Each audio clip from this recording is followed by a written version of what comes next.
आज हम लोग इम्यूनोग्लोबुलिन की बात करेंगे। इम्यूनोग्लोबुलिन एक तरह के स्पेशल प्रोटीन होते हैं जो एंटीजन के स्टिमुलेशन के बाद हमारी बॉडी से सिक्रीट कराए जाते हैं। जब कोई एंटीजन या फॉरेन पार्टिकल हमारी बॉडी में प्रवेश करता है तो उसके स्टिमुलेशन से बी सेल के द्वारा प्लाज्मा सेल प्रोड्यूस कराया जाता है और प्लाज्मा सेल से फिर एंटीबॉडीज का प्रोडक्शन होता है। एंटीबॉडीज चूंकि इम्यूनिटी जनरेट कराने में मदद करते हैं, हमें प्रतिरक्षित करते हैं, तो इसकी वजह से WHO ने 1964 में एंटीबॉडीज को इम्यूनोग्लोबुलिन टर्म दे दिया। इम्यूनोग्लोबुलिन टर्म जो आया है इसका मतलब होता है इम्यूनो मीन्स होता है इम्यूनिटी जनरेट कराने वाला, और ग्लोबुलिन जो टर्म आया चूंकि ये प्रोटीन ग्लोबुलर नेचर की होती है इसलिए जो है इसको इम्यूनोग्लोबुलिन कहा गया। तो अब हम लोग एंटीबॉडीज को इम्यूनोग्लोबुलिन के नाम से जानते हैं। इन जनरल अगर देखा जाए तो एंटीबॉडीज एक ऐसे प्रोटीन हैं जो किसी एंटीजन के अगेंस्ट बनाए जाते हैं। ये हमारे बॉडी फ्लूइड में रहते हैं, खास करके हमारे ब्लड और हमारे लिम्फ में। अगर देखा जाए तो हमारे ब्लड में जितना प्रोटीन पाया जाता है उनमें 20% इम्यूनोग्लोबुलिन ही होते हैं जो डिफरेंट तरह के एंटीजन के स्टिमुलेशन से हमारे बॉडी के अंदर बने हैं।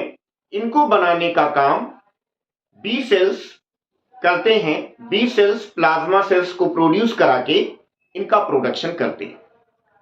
डिफरेंट तरह के एंटीबॉडीज हमारे ब्लड में होते हैं। जितने तरह के जर्म या एंटीजन के संपर्क में आते हैं उतने वेराइटीज के एंटीबॉडीज बन जाते हैं। लेकिन अगर हम ओवरऑल देखें तो एंटीबॉडीज हमारे 5 तरह के ही होते हैं। उसको हम देखने के पहले हम ये देख लें कि एंटीबॉडीज एक्चुअल में होते कैसे हैं, उनका स्ट्रक्चर क्या होता है। यहां पर डायग्राम बना हुआ है। एंटीबॉडीज का एक जनरल स्ट्रक्चर है, एक टिपिकल स्ट्रक्चर है, जिसमें कि आप लोग देख रहे हैं कि 2 चेन यहां पर है। एक हैवी चेन है, ये जो देख रहे हैं हैवी चेन है, इधर एक इधर हैवी चेन है, यानी 2 हैवी चेन और 2 लाइट चेन है। 2 हैवी चेन ये जो देख रहे हैं ये हैवी चेन है और 2 लाइट चेन है। यानी आपका एंटीबॉडी या इम्यूनोग्लोबुलिन 4 चेन से मिलकर बना होता है, जिसमें 2 हैवी चेन्स होते हैं और 2 लाइट चेन्स होते हैं। हैवी चेन्स जो होते हैं उनको हमने यहां दिखाया है कि वो 4 पार्ट में बटे हुए हैं और लाइट चेन आपके 2 पार्ट में बटे हुए हैं। ये हैवी चेन और लाइट चेन दोनों में अलग अलग डिफरेंट रीजन होता है, जिसमें आप लोग ये देख रहे हैं। ये हम पहले लाइट चेन की बात कर ले रहे हैं। लाइट चेन में VL और CL रीजन लिखा हुआ है। VL मीन्स होता है variable region of light chain और CL का मतलब होता है constant region of light chain. इसी तरह से आप देखिए हैवी चेन में VH का मतलब होता है variable region of heavy chain और CH का मतलब होता है constant region of heavy chain. अब चूंकि कांस्टेंट ये जो हैवी चेन के कांस्टेंट रीजन है वो कई पार्ट में बटे होते हैं, कई तरह से होते हैं, तो इसलिए जो है इनको हम CH1, CH2 और CH3 यानी 3 पार्ट में इनको हमने बता दिया। अब अगर आप यहां पर देखें तो ये जो आपके हैवी चेन है इन्हीं के हिसाब से हमने जो है एंटीबॉडीज का क्लासिफिकेशन किया है।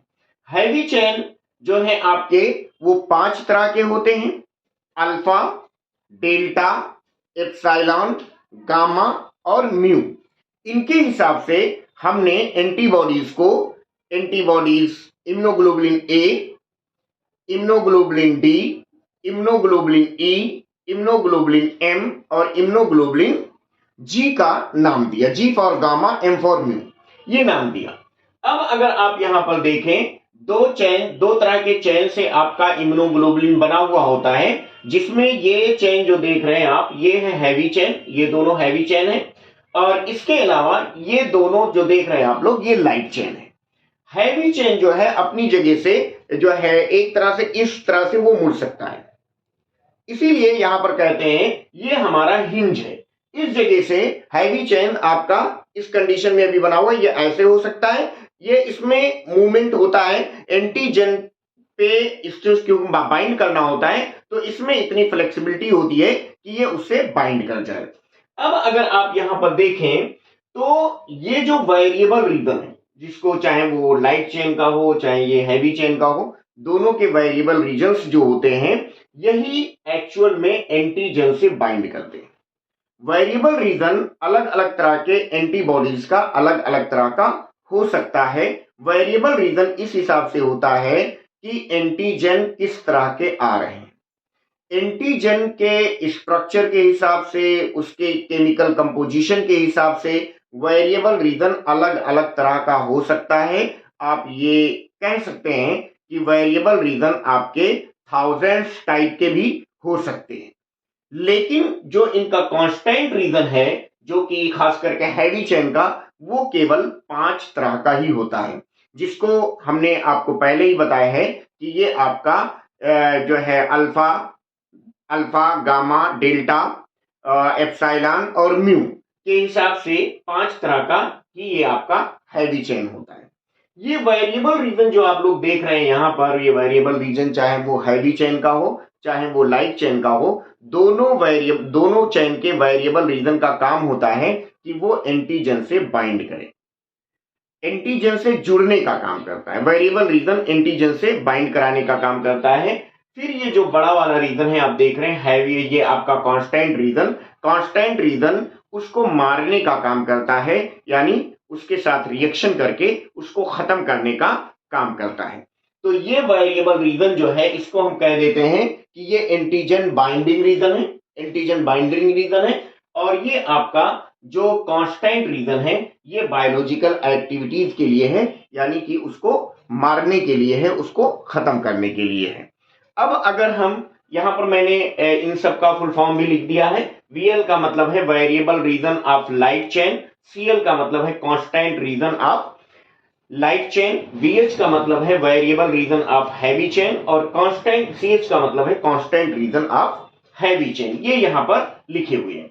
अब ये जो हमारे चेन्स होते हैं, चाहे वो लाइट चेन हो चाहे वो हैवी चेन हो, एक दूसरे से डाइसल्फाइड बॉन्ड के द्वारा जुड़े हुए होते हैं। यहां देखिए ये आपके लाइट चेन और हैवी चेन के बीच में 2 सल्फाइड बॉन्ड है, डाइसल्फाइड बॉन्ड के द्वारा जुड़े हुए हैं। इसी तरह से आपके दोनों हैवी चेन भी देख रहे हैं आप, यहां पर डाइसल्फाइड बॉन्ड के द्वारा एक दूसरे से जुड़े हुए होते हैं। अगर हम इसके टर्मिनल पॉइंट की बात करें तो जो इसका वेरिएबल रीजन होता है वो अमीनो टर्मिनल होता है। वहां पर अमीनो ग्रुप लगा हुआ होता है, देख रहे हैं यहां पर अमीनो ग्रुप लगा हुआ है। और जो इसका जो है कांस्टेंट रीजन होता है वो कार्बोक्सिल ग्रुप लगा होता है, यानी कार्बोक्सी टर्मिनल होता है। ये आपका यहां पर देख रहे हैं। तो इस तरह से आप देख रहे हैं कि एक जनरल इम्यूनोग्लोबुलिन जो होता है वो 2 तरह के चेन से मिलकर बना होता है, जिसमें 2 हैवी चेन्स होते हैं और 2 लाइट चेन्स होते हैं। हैवी चेन, लाइट चेन दोनों हर तरह के इम्यूनोग्लोबुलिन में पाए जाते हैं, वो चाहे जिस टाइप का हो। लेकिन कोई भी इम्यूनोग्लोबुलिन है उसमें हैवी चेन जो है वो उसी के हिसाब से उसको हम नाम देते हैं, जैसे immunoglobulin A, immunoglobulin D, immunoglobulin E, immunoglobulin G और इम्यूनोग्लोबुलिन M। अब अगर हम बात करें तो इम्यूनोग्लोबुलिन जो होता है ये जनरली मॉलिक्यूलर वेट अगर इसकी देखें तो 1,50,000 के आसपास एक यूनिट का होता है। किसी किसी में जैसे कि आपका इम्यूनोग्लोबुलिन G है, तो इम्यूनोग्लोबुलिन G का जो मॉलिक्यूलर वेट होता है एक यूनिट का 1,80,000 होता है। बाकी जनरली जितने भी इम्यूनोग्लोबुलिन हैं उनके मोनोमर का जो मॉलिक्यूलर वेट होता है वो 1,50,000 डाल्टन के आसपास ही होता है। अब अगर हम इम्यूनोग्लोबुलिन के टाइप की बात करें तो इम्यूनोग्लोबुलिन 5 तरह के होते हैं। Immunoglobulin G, immunoglobulin M, immunoglobulin A, immunoglobulin D और इम्यूनोग्लोबुलिन ई।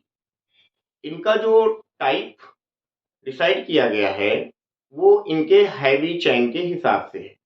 हम जैसा कि पहले ही बता चुके हैं कि हैवी चेन इसमें 5 तरह के होते हैं, जैसे heavy chain alpha, heavy chain gamma, heavy chain mu, heavy chain delta और हैवी चेन एप्सिलॉन, जिसके हिसाब से इनको 5 कैटेगरी में बांटा गया है।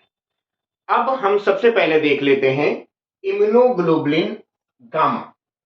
इम्यूनोग्लोबुलिन गामा को हम शॉर्ट में इम्यूनोग्लोबुलिन जी कहते हैं, आईजीजी कहते हैं।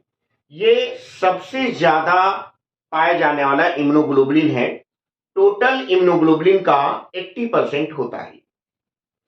ये इम्यूनोग्लोबुलिन हमारी बॉडी में जब कोई एंटीजन प्रवेश करता है तो उसके प्रवेश करने के 24 से 48 घंटे के बाद बनता है। ये इम्यूनोग्लोबुलिन सबसे ज्यादा सर्कुलेटरी इम्यूनोग्लोबुलिन है, जो 24 से 48 घंटे के बाद हमें इम्यूनाइज करता है या हमें इम्यूनिटी देता है। तो इसलिए हम लोग इम्यूनोग्लोबुलिन जी को इम्यूनोग्लोबुलिन ऑफ सेकेंडरी इम्यूनिटी भी कहते हैं। ओवरऑल इनके हैवी चेन जो है इम्यूनोग्लोबुलिन जी के वो 4 तरह के होते हैं, जैसे गामा 1, गामा 2, गामा 3 और गामा 4। इसी के हिसाब से इम्यूनोग्लोबुलिन जी को 4 कैटेगरी में बांटा गया है। Immunoglobulin G1, immunoglobulin G2, immunoglobulin G3 और इम्यूनोग्लोबुलिन G4। ये बड़ा इंपॉर्टेंट इम्यूनोग्लोबुलिन है जो कि मदर से फीटस को भी इम्यूनिटी प्रोवाइड करता है और प्लेसेंटा के थ्रू मां से उसके बच्चे में पहुंच जाता है।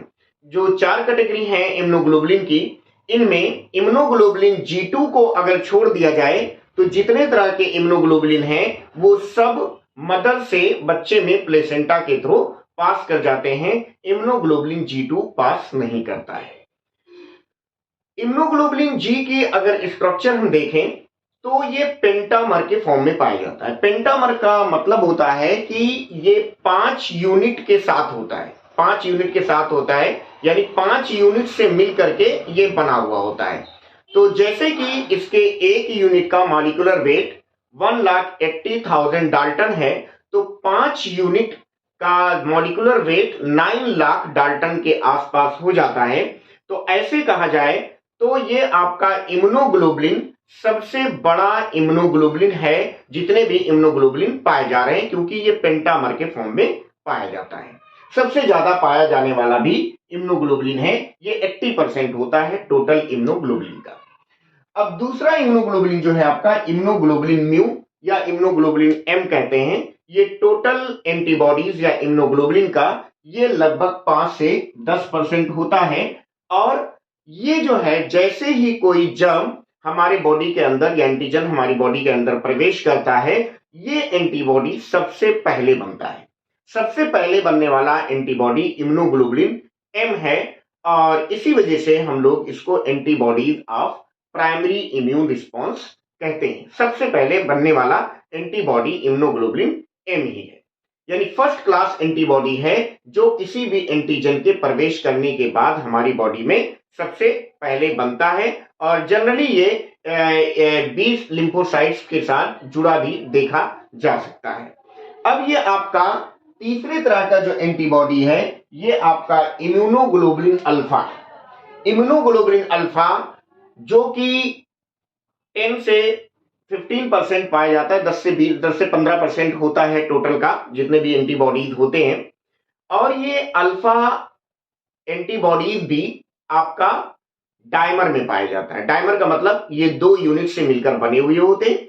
इनके एक यूनिट का मॉलिक्यूलर वेट लगभग 1,50,000 डाल्टन होता है, तो 2 यूनिट लगभग 3 लाख डाल्टन के आसपास मॉलिक्यूलर वेट इनका होगा। ये भी 2 तरह से पाए जाते हैं। अगर ह्यूमन में देखें तो 2 तरह के आपके इम्यूनोग्लोबुलिन ए होते हैं। एक है इम्यूनोग्लोबुलिन A1 और एक है इम्यूनोग्लोबुलिन A2। ये दोनों तरह के एंटीबॉडीज ह्यूमन में पाए जाते हैं। तो आपने देखा अभी कि इम्यूनोग्लोबुलिन जी जो कि 4 तरह का होता है और इम्यूनोग्लोबुलिन ए भी आपका दो तरह का होता है। ये दोनों एंटीबॉडीज में बहुत ज्यादा डाइवर्सिटी पाई जाती है, यानी वो 4 टाइप्स का होता है, ये आपका 2 टाइप्स का होता है।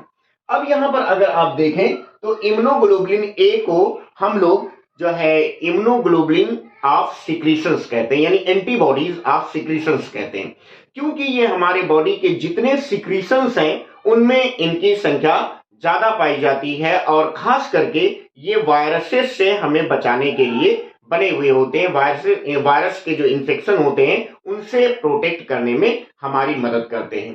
कोरोना के टाइम पर यही एंटीबॉडीज ज्यादा बनाने के लिए डिफरेंट तरह के तरीके या डिफरेंट तरह के प्रोसीजर्स अपनाए गए थे, जिससे कि हमारे बॉडी में इम्यूनोग्लोबुलिन ए ज्यादा बने।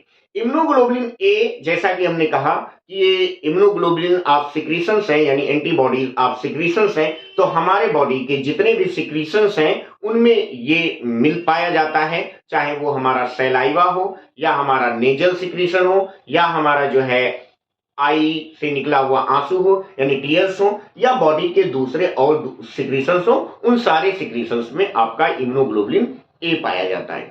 इसी तरह से अगर हम देखें तो ये जो मदर से बच्चे को इम्यूनिटी मिलती है, जैसे जब चाइल्ड बर्थ होता है, तो ऐसा आप लोगों ने सुना होगा कहते हुए कि माँ का जो पहला दूध होता है वो बच्चे के लिए जो है एक तरह से अमृत होता है।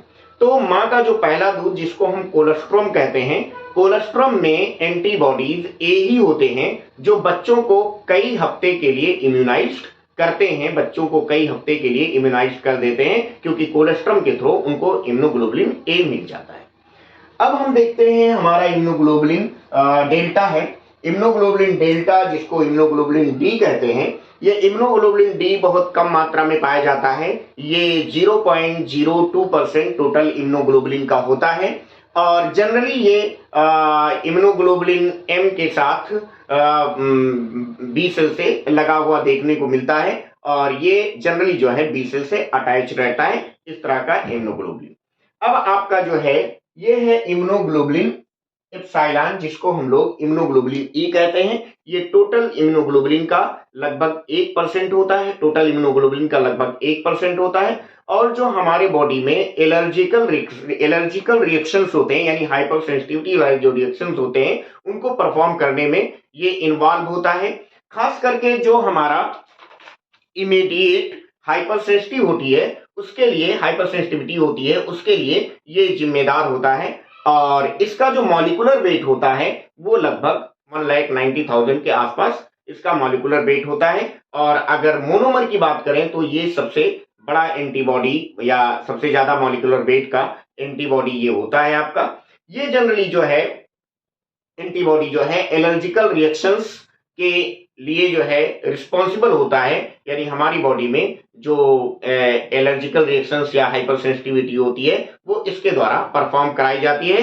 वैसे भी ये दूसरे अगर इम्यूनिटी की बात करें तो हमारे बॉडी में जो पैथोजेंस आते हैं, खास करके प्रोटोजोआन पैथोजेंस और हेलमिंथ पैथोजेंस, उनके लिए जो है इस तरह की एंटीबॉडी अहम रोल प्ले करता है, उनको खत्म करने में अहम रोल प्ले करता है। तो अब हम ओवरऑल अगर देखें तो हमारे जो एंटीबॉडीज हैं या इम्यूनोग्लोबुलिन हैं, एक तरह के प्रोटीन होते हैं जो कि प्लाज्मा सेल के द्वारा सिक्रीट कराए जाते हैं किसी भी एंटीजन के प्रवेश करने के बाद, और इसमें 2 हैवी चेन होते हैं, 2 लाइट चेन होते हैं एक मोनोमर की बात करें तो, और हर एक लाइट और हैवी चेन में 2 पार्ट होता है, एक वेरिएबल रीजन होता है, एक कांस्टेंट रीजन होता है। जो वेरिएबल रीजन होता है वही रीजन एंटीजन से बाइंड करता है, और जो कांस्टेंट रीजन होता है वो एंटीजन को खत्म करने में, एंटीजन को न्यूट्रलाइज करने में, एंटीजन को मारने में मदद करता है। अगर हम हैवी चेन की बात करें तो हैवी चेन हमारा 5 तरह का होता है, जिसमें कि गामा, म्यू, डेल्टा, एप्सिलॉन और अल्फा, इसके हिसाब से हमारे एंटीबॉडीज भी 5 तरह के हो गए। Immunoglobulin G, immunoglobulin M, immunoglobulin E, immunoglobulin D और इम्यूनोग्लोबुलिन अल्फा। इन सब में जितने भी इम्यूनोग्लोबुलिन हैं, सबसे ज्यादा पाया जाने वाला इम्यूनोग्लोबुलिन जी है। इम्यूनोग्लोबुलिन जी 80% होता है, और यही इम्यूनोग्लोबुलिन है जो मदर से बच्चे में प्लेसेंटा के थ्रू पार कर जाता है, यानी बच्चे को इम्यूनाइज करता है। और इसके बाद जो सेकेंड नंबर का सबसे ज्यादा पाया जाने वाला एंटीबॉडी है वो इम्यूनोग्लोबुलिन ए है, जो हमारे बॉडी के सिक्रीशंस में मिलता है। ये भी जो है कोलेस्ट्रम के थ्रू मदद से बच्चे में जाता है और उसको इम्यूनिटी प्रोवाइड कराता है। तीसरे नंबर का जो इम्यूनोग्लोबुलिन है हमारा इम्यूनोग्लोबुलिन एम है, जो 5 से 10% पाया जाता है। कोई भी एंटीबॉडी एंटीजन के प्रवेश करने के बाद सबसे पहले अगर बनता है तो वो इम्यूनोग्लोबुलिन एम है। इम्यूनोग्लोबुलिन एम ही सबसे पहले बन करके हमें इम्यूनाइज करता है। और इसके बाद आपका इम्यूनोग्लोबुलिन ई है, जो 1% के आसपास पाया जाता है, जो हमें हमारे अंदर एलर्जिकल रिएक्शन क्रिएट करने में मदद करता है। और इसके अलावा प्रोटोजोआन और हेलमिंथ पैरासाइट से हमें बचाता है या उनसे हमें इम्यूनाइज करता है। और हमारा सबसे कम पाया जाने वाला जो इम्यूनोग्लोबुलिन है वो इम्यूनोग्लोबुलिन